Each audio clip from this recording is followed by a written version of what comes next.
Keshaun was attending at a party. He was 15 years old at a party in the Slavic village. He apparently got kicked out of that party. We're not exactly sure why or what led up to that. He was seen in the neighborhood walking, but then that was it. There was one other suspicious sort of picture that surfaced of Keshaun in a car where he was apparently tied up and beat up. And that's what actually led to this being listed as an Amber Alert case, because it did appear that he was in danger, that he had been hurt. And in fact, it is the state's longest ever running Amber Alert case. It still is listed as an Amber Alert case, even though it has been more than 2 years. Recently, our Sarah Goldenberg sat down with his two grandmothers, and the topic of where is he now and what are the answers and who can help police is what Sarah talked with the two grandmothers about. She let them sort of have free rein, ask them about how they feel about the police investigation. Are detectives doing enough according to them? And that answer might surprise you a little bit. So let's get to the first part. We've broken this interview into two parts. Let's get to the first part from someone who knows, and it's actually two people who know, the grandmothers of Keshaun Williams. Take a look. Tell me about Keshaun. What is he like? Funny. He loved to talk, ask questions. Keshaun just have a great personality overall. He's a helping hand. He loved just to help us around the house or anything we ask of him. He just loved to help. He a granny's boy, both of us. He Right. definitely a granny's boy for sure. So, Yeah. Tell me some of Keshaun's interests.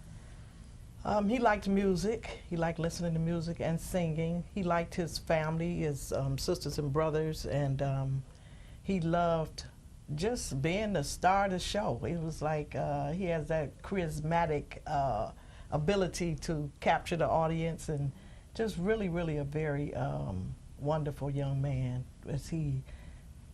I don't know, it was just something about him that people just saw when he entered the room. There was just something about Keshaun, and he made sure his presence was known. He was always smiling, always happy, always, joking and saying different things to, just have a little fun. He wanted to have fun, wanted to have a good time in life. yeah, he loves sports. Yep, he sure did. Football and boxing. Yes. He yes. loved it. At 15 years old, did you see a teenager just trying to find himself? Did you see a lot of potential in him? Oh, Yes, for sure. A lot of potential, Yeah. especially in boxing. When he focused on something particular like boxing, he go all in. Even with football, he was playing football. When he's focused into that, he go in for that. Yes. Very yeah. great potential. oh yeah. I had him like a speaker in our church, doing different things with the church, platform person, introducing the church and the people and welcoming everybody. I stayed on him all the time. And during the last, times we seen him, he was like the greeter at the front door, welcoming people when they first come in. Keshaun's just a loving person. I used to take him home after church and give him something to do, some work. He wanted to make some money, and so I would give him something to do and have him clean in the yard or, pay him to do something. So he wouldn't be, he would have some money in his pocket. And he was always more than what he said. Sometimes, Grandma, you don't have to pay me all the time. I said, oh, okay. But I always wanted to give him something, But just a helpful person. He was just so wonderful. I had major, big plans for him. He was helping me with my, showing me how to do reels on my phone because I got an iPhone and I don't really know how to use it, but he would always say, okay, Grandma, I'm gonna show you how to do the reels. I'm gonna show you what you need to know because I have a nonprofit, Love Train Ministries, and I wanted him to be a major part of that, be a major part of helping me to get it off the ground for kids. And it really hurt my heart so bad to know that he ended up missing, and I can't do anything, you know, and I think about it all the time now. What if he was here? He would be helping me cut my grass. What if he was here? He would be helping me with my Facebook or Instagram or whatever it is that I needed with the reels, because I speak in church. I'm a speaker, and he would do clips of me speaking. So it's so hurtful. It's just like, wow. I don't think he could be replaced. And it's so sad. Yeah.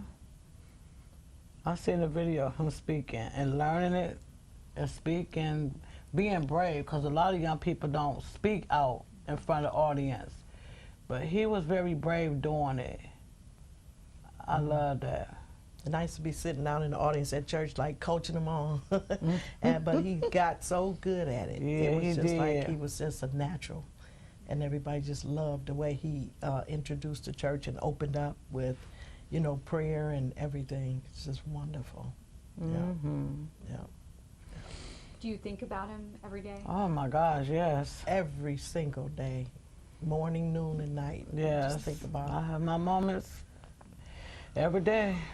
Every day. I cry a lot to myself, and the worst, it be the nighttime. Because he calls me all day long. Granny, Granny, Granny, Granny, Granny. It's always something. Granny, what about this? What about that? He always have questions about every little thing. And I miss that. I miss that a lot. My phone, ring, ring, ring, it's always him. And now, it's silent. Yeah. It's rough, Yes, it's hard. Yes.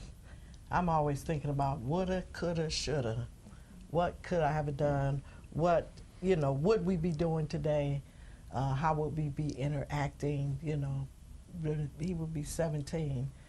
And it's just like devastating, because I have other grandchildren, his brothers and sisters, and it's devastating when they come up and say, Grandma, did we hear anything? Do we know anything? It's just hurtful. It's very hurtful. And I don't have no answers other than to pray and to ask God to help us to continue to endure this whole thing, you know, because I'm not going to fall apart. That's not even an option, to fall apart. But I have to be vigilant in what I'm trying to do to pray our way to get the answers that we need. I'm definitely a praying woman, so I Me definitely too. have put this in the hands of God, and Yes, prayerfully, Lord. somebody going to come forth, and they're probably going to, you know, tell what happened, because that's all we want to know is what happened and why. Can you believe it's been 2 years? No, I can't believe it, but we here. It's been a long road.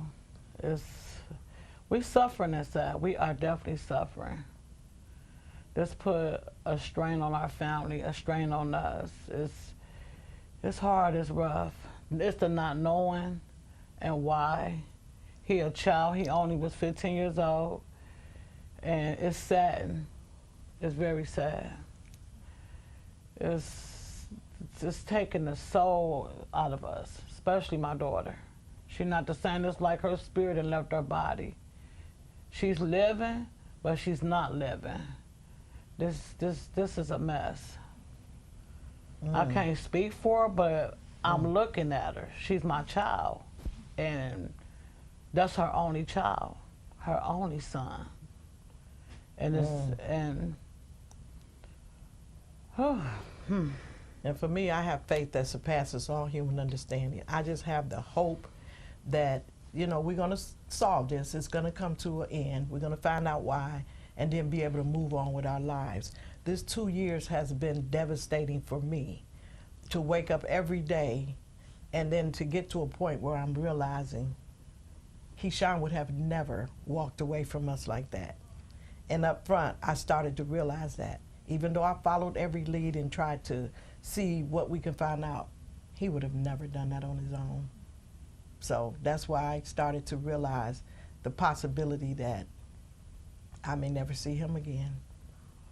Yeah. And then these 2 years, that's what I've been working with myself, to find out what I can do to manage myself, to handle myself, and to make sure that no other kid has to deal with anything like this if I can help it. Yes, I want to work with young people. I want to, tell them about it, what happened, and how you can, keep yourself from being in the line of fire and these types of things that may happen where you end up gone from your family without a trace, that nobody knows anything. But because we know the Spirit is moving, God knows, and giving us information, I believe it's going to come out and the person is going to be held accountable, whoever it is. I don't know. Because I really don't know what happened, so, yeah. Do you feel like that time is soon? For me, I do. I just keep feeling it in my spirit, in my heart, and the both of us, we sometimes talk about it. We feel it, like that energy. We feel like something is getting ready to happen. It's coming soon. Yes, to answer your question, yes. It's coming. I always say it's God's timing, and it's coming real soon. It's coming sooner than people really realize. The truth is coming out. One way or the other, it's coming out. Yeah. We got faith in it. We stand on that. Mm-hmm. We some prayer women. That's right. And trust. That's right. Yeah, we definitely have faith that's coming out. Yes. That's right. And so the other thing is, the Spirit is opening the way for people to have a heart, for somebody to come forth and say, you know what, I did hear this. I don't care how small it is. It could be a big help to the people that are working on this case, the law enforcement people, because I do see that they're not stopping. I seen a clip the other day where they are not stopping. They want to solve this, and rightfully so. I greatly appreciate that. Yes. Yeah, I would say I do a lot of work in the community. I work with the youth. I'm working with people, and I feel like I'm going to get, some kind of, closure for this. We're going to get it. But it may not be what we want to hear, but I just believe it's coming. We've been feeling it. It's like, wow. We've been suffering for a long time. So yeah, it's time for it to happen. Do you feel like, the case has gotten a lot of attention? You have extra resources on it now. Yes. Not just local police, you have federal U.S. Marshals yes. working on it. Yes. Does that give you some comfort to know that this many people are taking it so seriously? Oh yes, most definitely. Yes. Benny been very helpful, great. The Marshals, yes. Yes, I would say yes. I just think every child should have this kind of coverage. And I think parents and families should come forth. If they have anything, know anything, they should interact and talk with law enforcement. I'm learning that it's no reason for us to be battling against the people that are supposed to be out there looking for our loved one. So I'm not sure what the problem is, but I understand that just working with the people who are working on the case is going to make a big difference, because we have to know what happened. Did he fall in the lake and drown? What happened to him? He just fell off the face of the earth? We don't know. So now we got to just listen to what they're saying from the little tips and tidbits that they're getting from the community or whoever may, come up with something, and hopefully they can tell us something, because we don't know.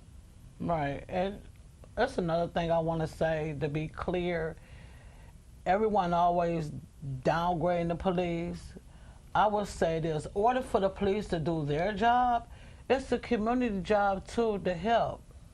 It's just not all on the police, it's all of us. But I would say this, but when the shoe on the other foot, y'all want the police to step in if it was to happen to you. Yeah. But everybody keeps saying the police not doing their job, they doing the best they can with the little information that they get. They have. But if everyone was to step up and step in, it would be better. You can't put everything on the police. They're not doing their job. I think they're doing the best that they can. The little information that they have, they only can work with what they receive. But like I say, it's always supposed to be a community thing. So the community, everybody needs to step up and say something. That's all we want. Just say something. You don't have to. You could be anonymous. If you need to write a letter or send it to the news people, to somebody. Yeah.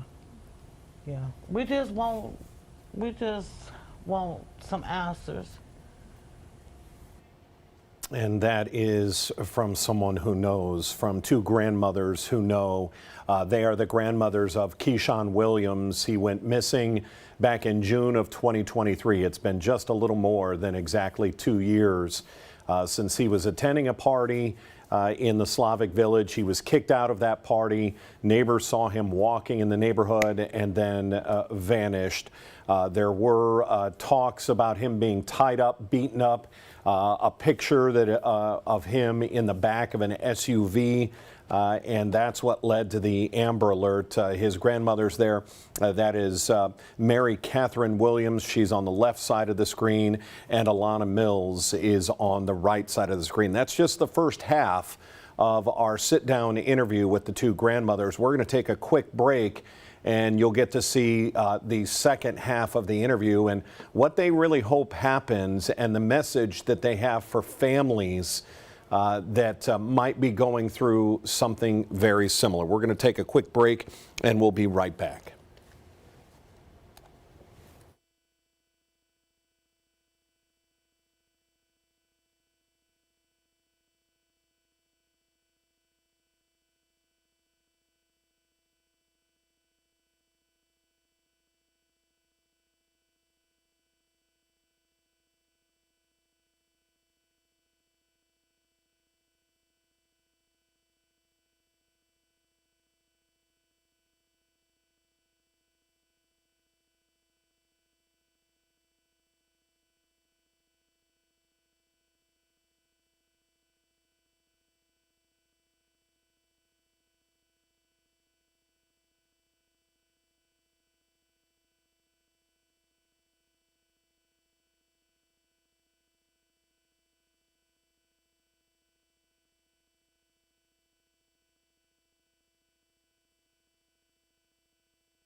And welcome back to From Someone Who Knows. We are in the middle of our conversation with the grandmothers of Keshaun Williams, who went missing almost exactly 2 years ago when he was just 15 years old. His grandmothers, Mary Catherine Williams and Alana Mills, sat down recently with our Sarah Goldenberg as the 2-year anniversary approached of Keshaun missing. We get now to the second half of our conversation from someone who knows.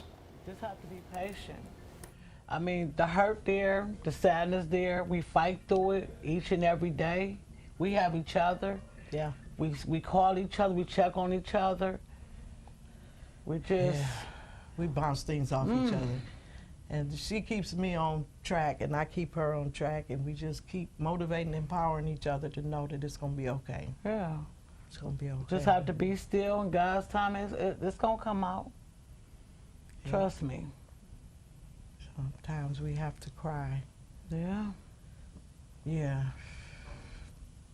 But I mean, for just being on, you know, the spotlight here to say that I pray that whoever knows something comes forward so that we can get closure.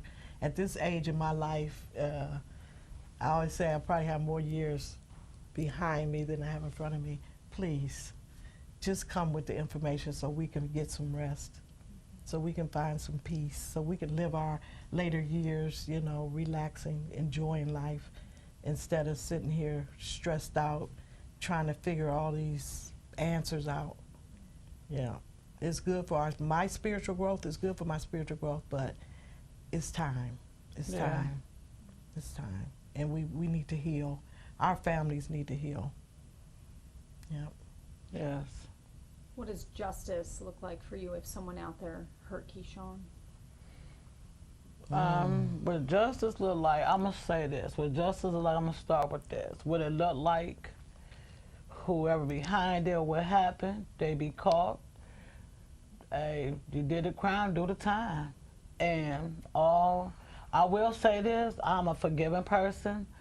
I will look him in the eye and tell him, I forgive you, even though it hurt.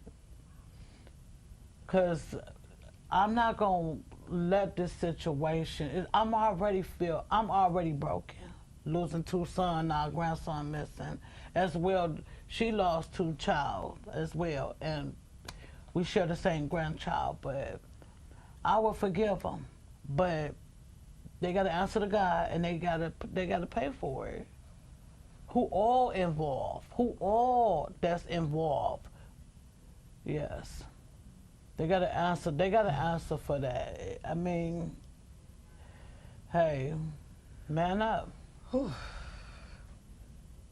And mine is in levels, so I just feel that each and every one of us is at a certain level of consciousness. We're at a certain level of understanding about life, what it is, and how it works.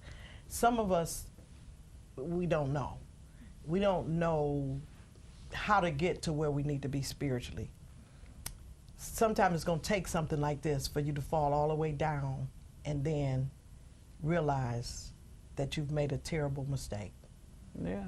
And I just believe at this time, once that day comes, you're going to realize that was the worst mistake that you ever made. And you are going to, like she say, have to pay for it. And I am, and if she says she is, we're going to forgive you. And I would definitely like to talk to the person who actually did whatever it was that they did to find out why and what can be done so it never happens again, and how we can work to help other people.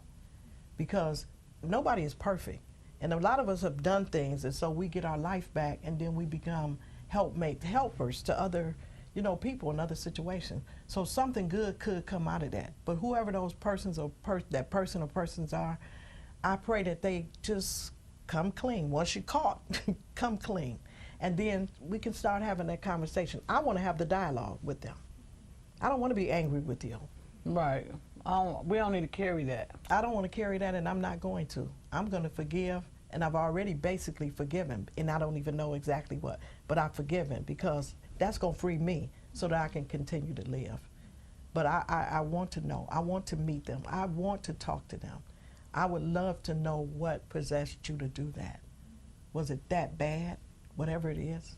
I just would like to know that. Because what's on the minds of these people? And why? Because it had to be something probably deep down inside that happened to them in their lifetime or childhood, or something in their thinking that made them think that this is okay. So tell me what that is so we can work with other people so that don't have to keep happening. Yeah, because some started a seed. It always starts with a seed. Starts with a seed, the idea in your mind, absolutely. So what made it water? What made it flourish like the way that it did? Yes, yes. So I just want to ask the questions. I'm not angry with anybody at this point, because I don't even know what you did, but I know you did something. And so I would like to have that dialogue. I really would. I really would. And I would forgive. I really would. Because in my spiritual work, I have to. I can't go around saying, oh, I'm a minister, I'm doing this, and I'm preaching and teaching and helping, but I'm not forgiving. This is one of the hardest things that I probably will ever have to do, but I'm going to do it. I'm going to make sure it's done. Oh, yeah, it ain't easy. Yeah, I got to practice what I preach. It's for the peace. The forgiving for me is for the peace, for me to live. That's it, for you to live. And just release the burden of all of this that's been on us for the last 2 years. It's been on us. Yeah. And so as 2 praying women, we working on ourselves. We ain't got everything right, but we working on ourselves. Yeah. And I love people. I love people, all people. Yeah, I don't have any enemies that I don't like, or color or race or none of that.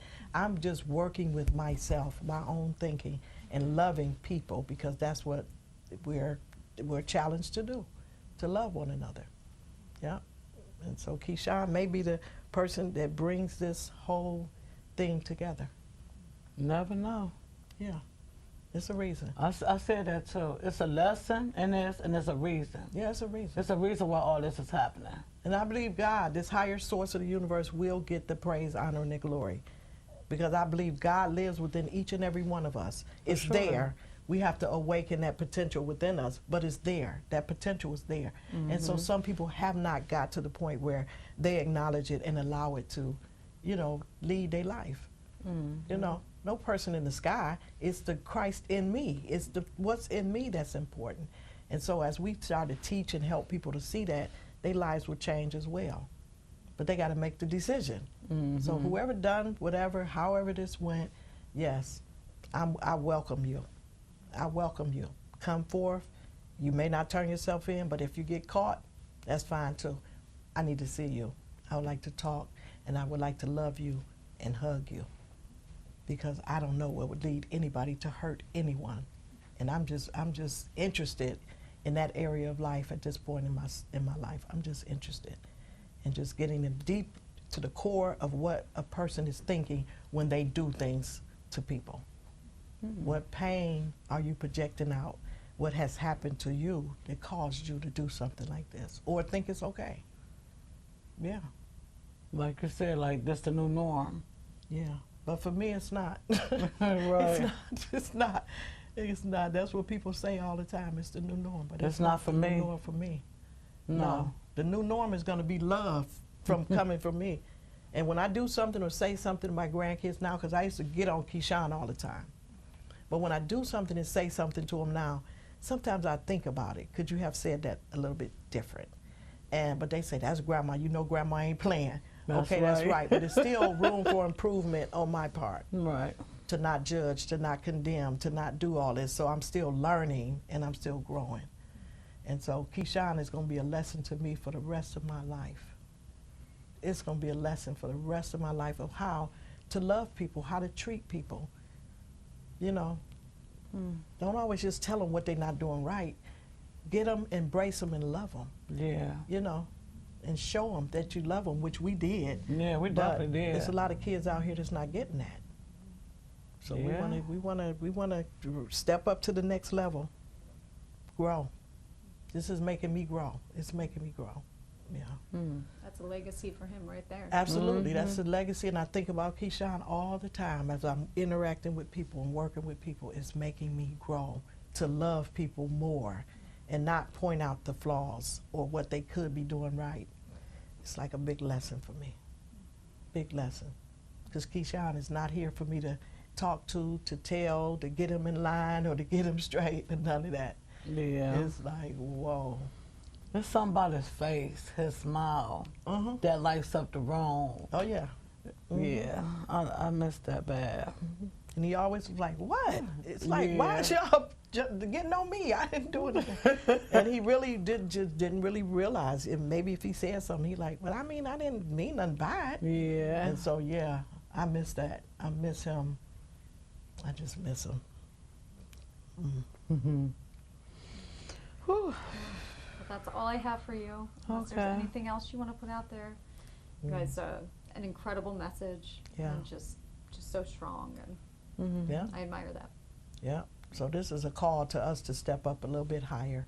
And I would hope that people around the globe and in this city would step up a little bit higher, to do a little bit more, to be more concerned about our children, our families, the parents, all of us.